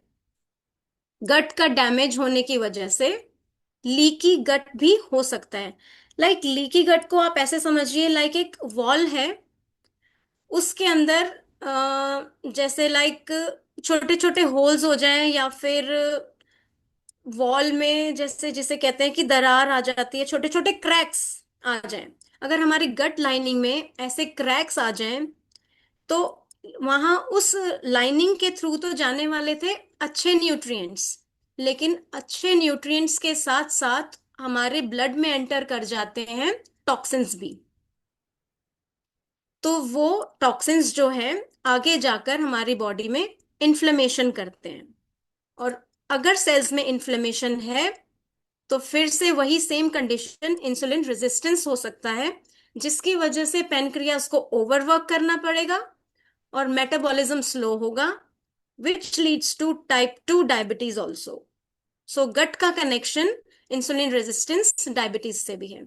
अगर हम किसी की डायबिटीज को हील कर रहे हैं, किसी की डायबिटीज को क्योर कर रहे हैं, अगर वो मेडिसिन ले रहे हैं डायबिटीज की, कुछ टाइम के लिए अगर उस मेडिसिन के इफेक्ट की वजह से अगर उनकी वैल्यू लोअर डाउन हो भी जाए, लेकिन अगर वो रिपीट हो जाएगी आने वाले टाइम में, वो फिर से शो होगी वो डिजीज, अगर उनके गट हेल्थ पे काम नहीं किया गया तो। अगर इन्फ्लेमेशन स्टिल अगर प्रेजेंट रही तो दोबारा से उनको आने वाले टाइम में डायबिटीज की प्रॉब्लम, इंसुलिन रेजिस्टेंस की प्रॉब्लम फिर से आ सकती है। तो कोई डिजीज दोबारा से ना आए उसके लिए हमें उसके गट हेल्थ को ठीक रखना बहुत ज्यादा जरूरी है। This is a picture of insulin resistance. Like in this picture, a person is feeling tired and hungry. खाना खाने का सोचा, उन्होंने खाना खाया, लाइक हेल्दी फूड्स खाए, उस हेल्दी फूड से, just hold on, I am just plugging my charger. उस हेल्दी फूड की वजह से हमारी बॉडी में ग्लूकोज बना, जैसा कि मैंने पीछे एक्सप्लेन करा था। Now I am explaining through a picture. Glucose बना हमारी बॉडी में, हमारे ब्लड में ग्लूकोज आया, इंसुलिन के पेनक्रियास के पास सिग्नल जाता है इंसुलिन बनाए। इंसुलिन क्या करेगा, जो हमारे ब्लड में जो ग्लूकोज आया है, जो शुगर आया है, उसको लो डाउन करे। लेकिन जो पेनक्रियास ने ये सर्कल बॉल्स के टाइप में जो ये शो हुआ है, ये है इंसुलिन जो पेनक्रियास ने बनाया है। ये सेल में इन्फ्लेमेशन की वजह से सेल्स ने मना कर दिया कि हम इंसुलिन को रिएक्ट नहीं करेंगे। सेल्स इन्फ्लेमेशन हुई तो उसकी वजह से सेल्स ने इंसुलिन को रेजिस्ट कर दिया, और इंसुलिन को रेजिस्ट करने की वजह से जो ब्लड में शुगर है, जो ग्लूकोज प्रेजेंट है, जिन्हें सेल में जाना चाहिए था, अब वो नहीं जा पाएगा, जिसकी वजह से ब्लड शुगर हाई रहेगा। और उसके बाद वो जो शुगर है वो या तो एनर्जी में कन्वर्ट होती, लेकिन बॉडी ने उसको एनर्जी में कन्वर्ट नहीं किया, उसको शुगर जो है वो हमारे सेल्स में नहीं गए, वो एज अ फैट डिपॉजिट हो गया। तो इंसुलिन रेजिस्टेंस के साथ साथ हमारी बॉडी फैट भी स्टोर करने लग जाती है। तो this is the one fact also, कि सेल्स में तो जो शुगर जानी चाहिए थी, एनर्जी सेल्स को मिलनी चाहिए थी, वो नहीं मिल पाई, क्योंकि शुगर ने, सेल्स ने इंसुलिन को लेने से मना कर दिया, शुगर को लेने से मना कर दिया। तो वो सारी शुगर किस फॉर्म में स्टोर हो गई, फैट के फॉर्म में स्टोर हो गई। लेकिन पर्सन ने खाना तो ये सोच के खाया था कि I am tired, I am hungry, तो लेकिन ये पूरी साइकिल में सेल्स को एनर्जी नहीं मिली, तो body still tired and still hungry. तो जो लोग ये सोचते हैं कि खाना खा लिया उसके बावजूद भी we are hungry, we are tired, तो this is the reason insulin resistance developed हो गई है बॉडी में, इन्फ्लेमेशन की वजह से। इन्फ्लेमेशन की वजह से इंसुलिन रेजिस्टेंस डेवलप हुआ, और ओबेसिटी भी डेवलप होगी, क्योंकि उस सारा जो एनर्जी है वो बॉडी जो है उसको एज अ फैट स्टोर कर रही है।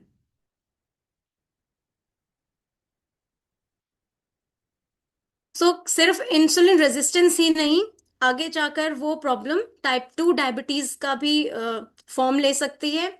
फैटी लीवर तो होगा ही, क्योंकि जो सारा फैट है वो लीवर के ऊपर और लीवर के अंदर सारा स्टोर हो रहा है, और उसकी वजह से ओबेसिटी हो रही है। और हार्मोनल डिसऑर्डर्स भी होंगे उसकी वजह से, like PCOS, thyroid, estrogen dominance भी इफेक्ट हो सकते हैं। And next, immune and inflammatory conditions भी आ सकते हैं।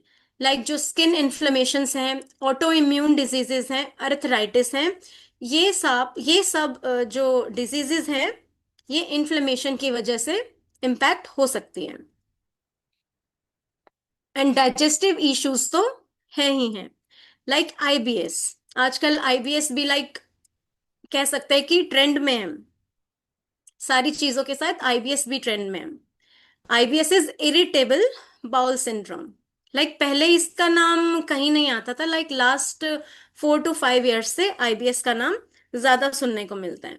लाइक अगर आप गेस्ट्रोएंटरोलॉजिस्ट के पास अगर जाएंगे, आप कॉन्स्टिपेशन, एसिडिटी, ब्लोटिंग की प्रॉब्लम अगर लेकर जाएंगे, तो वो हिट एंड ट्रायल मेथड से आपको मेडिसिन देंगे।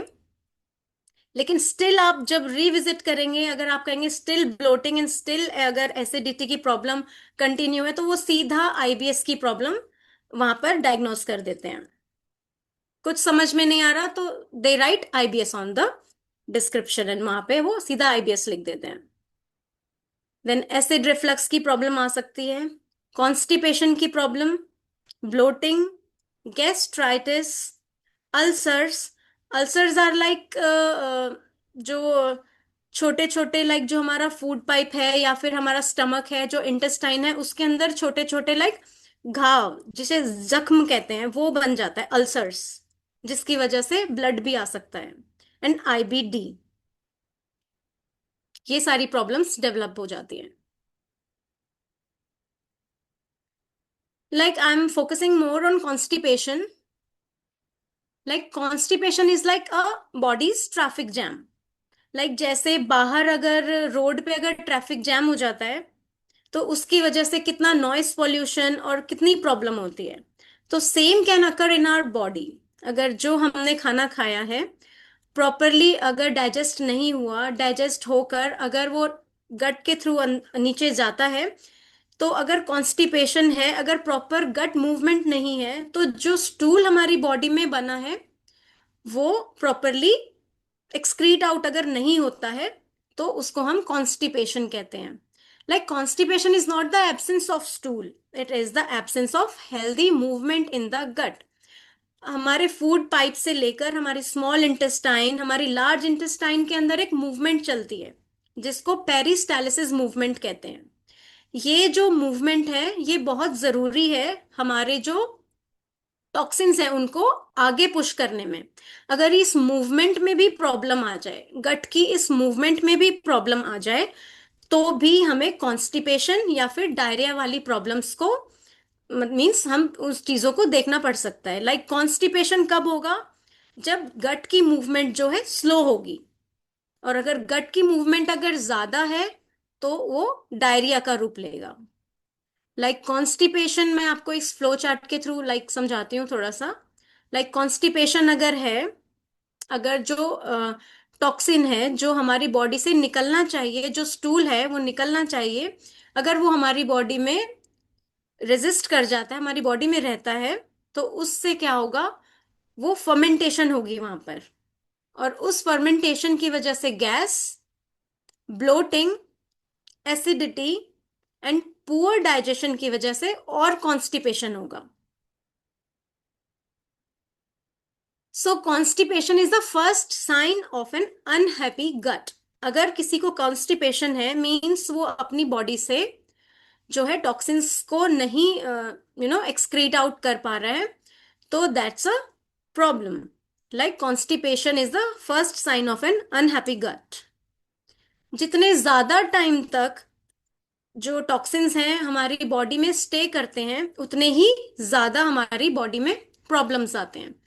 अगर जो स्टूल है अगर हमारे इंटेस्टाइन्स में है, वो अगर एक्सक्रीट आउट नहीं हुआ है, तो जो कोलोन है वो और ज्यादा उस स्टूल में से वाटर को एब्जॉर्ब कर लेती है, और ज्यादा अगर उस स्टूल में से वाटर एब्जॉर्ब हो जाएगा, तो वो स्टूल और ज्यादा हार्ड हो जाएगा, तो that will again create more problem to excrete. तो उसकी वजह से बहुत प्रॉब्लम्स, पाइल्स लाइक प्रॉब्लम्स भी क्रिएट हो जाती हैं। The flow is health and stagnation is constipation. Like अगर हमारा flow, movement of the gut is proper, then our body is healthy.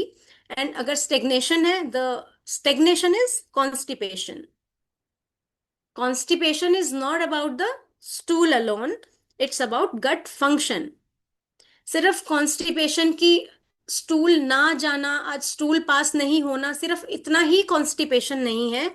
गट का प्रॉपर फंक्शनिंग, गट फंक्शन में प्रॉब्लम है। अगर कॉन्स्टिपेशन है तो गट फंक्शन में प्रॉब्लम है, लाइक उसकी मूवमेंट में प्रॉब्लम है।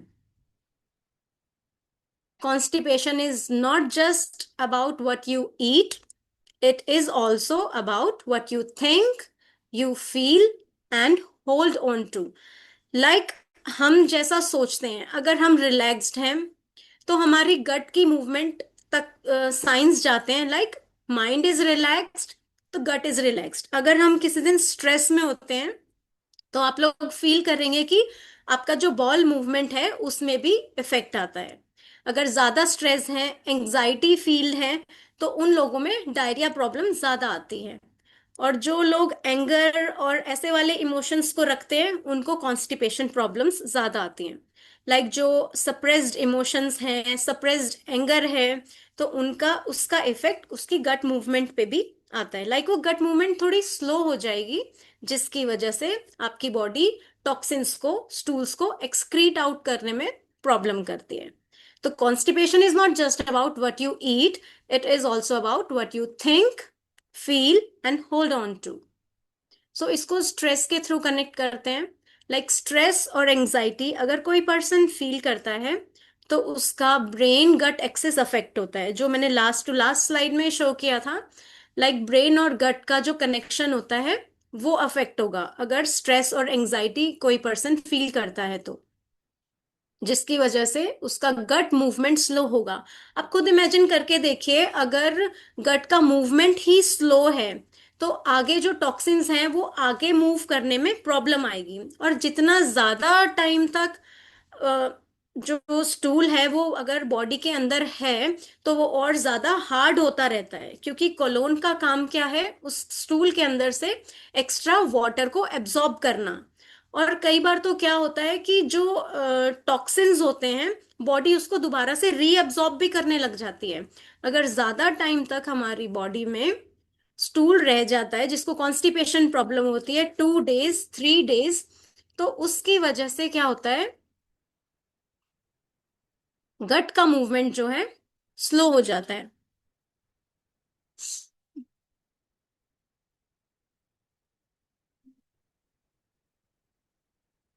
Just a minute.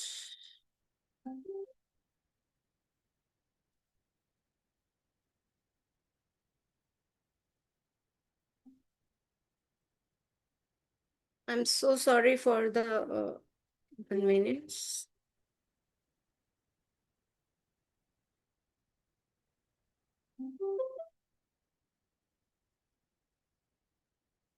I think my baby is calling.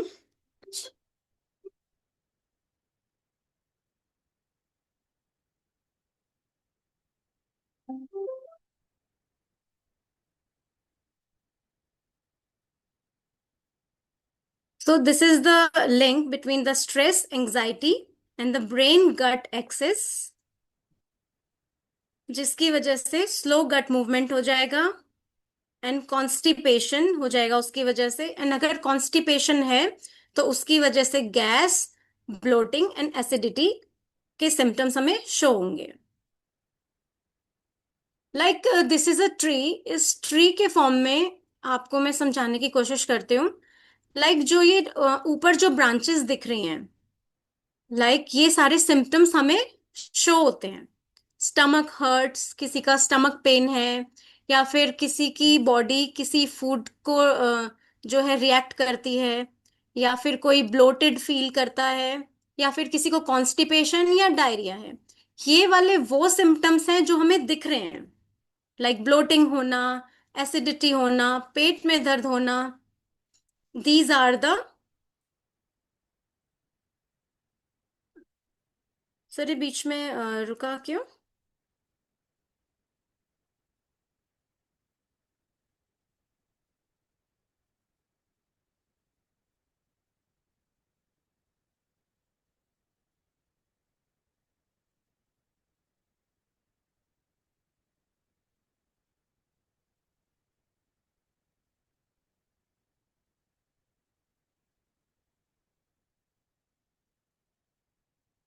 Just I'm sharing again.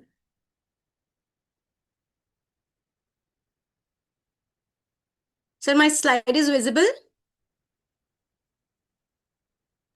No, slides are not visible. Okay.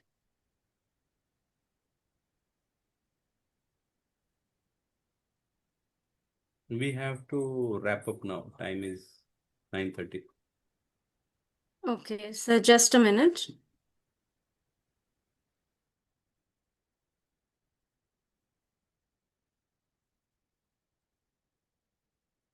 So now is it showing? Yes. Okay.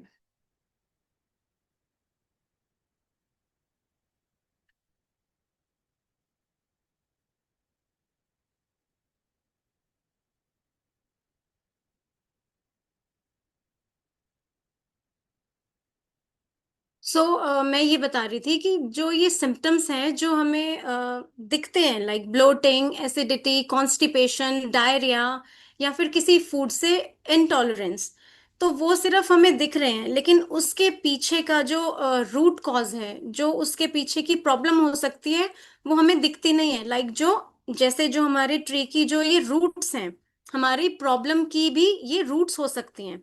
Like अनडायग्नोज्ड gut function, हमारे गट में कोई infection हुआ होगा जो अनडायग्नोज्ड रह गया होगा, जिसकी वजह से गट में कोई इन्फ्लेमेशन होगा, और उस इन्फ्लेमेशन की वजह से आपके स्टमक में कोई पेन है।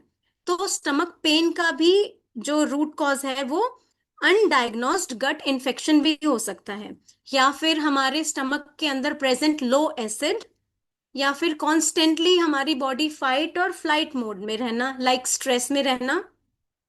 पुअर स्टमक मोटिलिटी मीन्स हमारा जो स्टमक है, प्रॉपर मोटिलिटी, प्रॉपर डाइजेशन, जो हमारे प्रॉपर हमारे स्टमक का मूवमेंट भी होता है, जिसकी वजह से प्रॉपर डाइजेशन होता है। या फिर कोई ट्रॉमा, हमारा इमोशनल सप्रेस्ड इमोशंस, या फिर हमारे हॉर्मोन्स का इम्बैलेंस, या फिर लीकी गट, ये सारे रीजंस हमें दिखते नहीं हैं। हमें दिखता क्या है? Bloating, diarrhoea, constipation. लेकिन उसके पीछे का जो रीजन है वो हमें अनकवर करना पड़ता है कि एक्चुअली ये प्रॉब्लम आ किस वजह से रही है। So these are the three things we can start by tomorrow itself. Like we can eat slower. हम आराम आराम से खाना खाएंगे, स्लोली खाना खाएंगे, माइंडफुली खाएंगे, तो उसकी वजह से हमारा जो माइंड है उसको प्रॉपरली देखेगा, प्रॉपरली एग्जामिन करेगा हम खा क्या रहे हैं। या फिर हमें नेक्स्ट क्या कर सकते हैं, हम अपने फूड में फाइबर, फर्मेंटेड फूड ऐड करना चाहिए। थर्ड, हमें डिनर के बाद, लंच के बाद हमें 10 मिनट्स की वॉक करनी चाहिए। अगर छोटी छोटी गलत हैबिट्स की वजह से अगर हमारे अंदर डिजीज क्रिएट हुई है, तो ये छोटी छोटी गुड हैबिट्स को करके भी हम गुड हेल्थ को क्रिएट कर सकते हैं या नहीं? Please write in the chat box. अगर गलत हैबिट्स की वजह से इतने सालों में, ओवर द इयर्स, अगर कोई प्रॉब्लम, डिजीज क्रिएट हुई है बॉडी में, तो छोटी छोटी गुड हैबिट्स को लाने से हमारी हेल्थ जो है ठीक होगी। लाइक ओवर द नाइट, रात को कोई सोया और एकदम से सुबह किसी को थायराइड नहीं होगा, किसी को डायबिटीज नहीं होगी, तो कुछ तो ऐसा लाइफस्टाइल रहा होगा, या कुछ तो ऐसी चीजें Yes, so रही many होंगी people write down yes. सभी जिसकी लोगों वजह को से नहीं डिजीज ऐसी क्रिएट है। हुई है। राइट, तो ये छोटी छोटी लाइफस्टाइल गुड हैबिट्स को हम डेली करेंगे तो we can make a good change in our health also. So why information isn't enough? आजकल सबको पता है through the social media, like what is right to eat, what is not, what not to eat. तो जरूरी क्या है? Right knowledge of what to eat and what to avoid, and उसको action में रखना, actually doing it day after day. ऐसा नहीं कि एक दिन खाया, एक दिन अच्छी हैबिट रखी और नेक्स्ट डे उसको छोड़ दिया, तो उसकी कंसिस्टेंसी रखना भी जरूरी है। And accountability, that there is someone is checking in, keeping you on track. आपकी कोई हेल्प कर रहा है, समवन इज विद यू, तो उसको करने में भी इजी रहता है। एंड इन सब का इफेक्ट क्या होता है, रिजल्ट क्या होता है? That is a good change, a good transformation in a body, good knowledge तो अगर है, सिर्फ उससे काम नहीं चलेगा. You have to take the actions to get a better results and a better good transformation in a body. So the challenge is rarely what to do.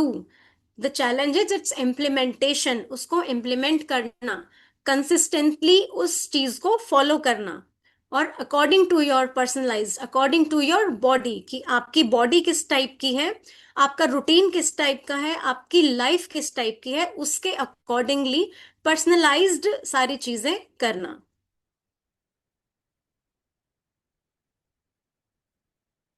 So properly आपकी problem को अंडरस्टैंड करना, assess करना, आपकी problem के पीछे के root cause को properly, आपके जो है पर्सनलाइज न्यूट्रिशन देना, अपनी बॉडी को प्रॉपरली प्लान प्रोवाइड करना, और स्टेप बाय स्टेप आपको कोई फॉलो स्टेप प्रॉपरली गाइडेंस मिलना, और एक्सपर्ट एक्सपर्ट गाइडेंस का सपोर्ट, एक्सपर्ट सपोर्ट होना, और एक ऐसा स्पेस, ऐसी कम्युनिटी होना जहां पर माइंड लाइक पीपल रहते हैं, तो आपका जो ट्रांसफॉर्मेशन है बॉडी का, that is easier. So your body is always communicating before it starts suffering.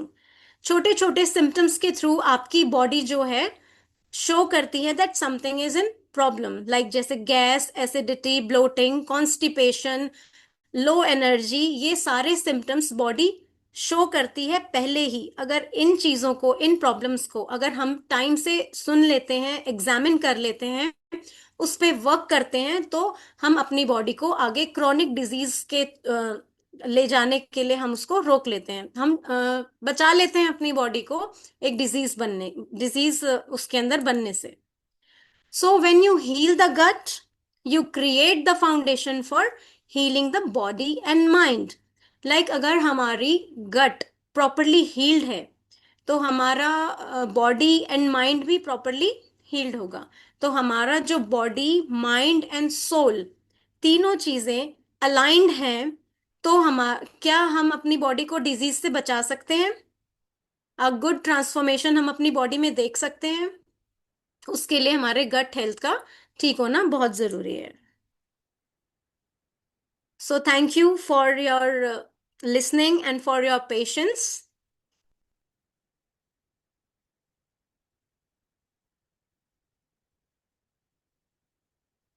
Thank you so much Neha ji, thank you. So आपको ये सेशन कैसा लगा? इसके रिलेटेड फीडबैक, थोड़ा टाइम चला गया हमारा, एक्सपेक्टेड टाइम था, कोई बात नहीं, बट ये टॉपिक ही ऐसा है, जिन्होंने किताब लिखी है उनको इतने कम समय में इसको डिलीवर करना, you can understand. But it was like बहुत ही अच्छे से, बहुत डीप और बहुत डिटेल में हमने इन चीज़ों को समझा. Thank you so much. Thank you all of you. Okay, so we are going to have one success story, जैसे कि हम यहाँ करते हैं हर इंफॉर्मेशन नाइट में. सो आप सभी को मैं और 5 मिनट मांगूंगा, क्योंकि ये सब का पर्पज़ यही रहता है हर सेशन का, आप सब ऑन ट्रैक रहो. जितने लोग इंफॉर्मेशन में नाइट में रेगुलर नहीं आ रहे, उन सबको ये कहना है, जब आप इंफॉर्मेशन नाइट आते हो तो आप यही चीज़ें बार बार सुनते हो, राइट? तो वो हैमर हो जाता है. It works. कितने लोगों के लिए वर्क कर रहा है हमेशा? और लगता है कि नहीं, जब आप नहीं आते हो तो कुछ तो मिस हुआ. बस वही पर्पज़ है, यहाँ बुलाने का पर्पज़ ही यही है. ठीक है, कित के आई विल मेक यू को host. I will. Thank you, thank you. तो आपको जो भी लग रहा है इस सेशन के बारे में, मेक श्योर कि आप उन सभी चीज़ों को, जो भी आपको फीडबैक लग रहा है, जो भी एक्शनेबल टास्क है. अच्छा, एक गूगल फॉर्म भराएंगे हम यहाँ पे, अगर कोई नया है तो भरे, अदरवाइज यू नो नॉट. हाँ, no need to fill this. इस सेशन के लिए गूगल फॉर्म दिया है, जिनको नेहा के साथ 1-to-1 करना है, अगर कोई गट हेल्थ इशू है तो. अदरवाइज ये फॉर्म ना भरे, या फिर आपको इसके साथ एक व्हाट्सएप मैसेज मिल जाएगा ग्रुप में, तो वही लोग इस गूगल फॉर्म को कर सकते हैं जो नेहा के साथ 1-to-1 करेंगे. Okay. Yes. So thank you so much. Thank you Neha. More Thank you powerful Neha. everyone for चलो यहाँ the पे. patience. Thank you, thank you. Smita सेठ है यहाँ पे, स्मिता जी है. इफ शी इज देयर, वो काफी समय से थी। Let me check one second.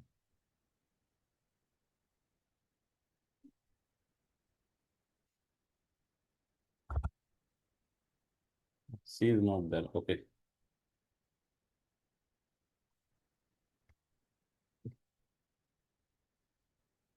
Mohini वो नहीं है ना?